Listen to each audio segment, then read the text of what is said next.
আমি মহামান্য প্রধানমন্ত্রীকে নিজে এই প্রশ্ন করতে পারা। মাননীয় সংসদ সদস্যকে একটি অনুরোধ করতে চাইবো, আপনি আমাকে যখন অ্যাড্রেস করেছেন আপনি মহামান্য শব্দটি মনে হয় ব্যবহার করেছেন। দয়া করে আমাকে এর পরে অ্যাড্রেস করার সময় কখনো এই কথাটি আর বলবেন না। নিজেকে ধন্য মনে করছি। আমি মোহাম্মদ শওকতুল ইসলাম, 236 মৌলভীবাজার 2।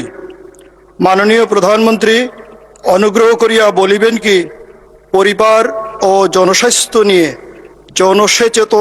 জনসচেতনতা বৃদ্ধিতে সরকার কি উদ্যোগ গ্রহণ করিয়াছে? ধন্যবাদ মাননীয় স্পিকার। মাননীয় প্রধানমন্ত্রী। মহামান্য শব্দটি মনে হয় ব্যবহার করেছেন। দয়া করে আমাকে এর পরে অ্যাড্রেস করার সময় কখনো এই কথাটি আর বলবেন না।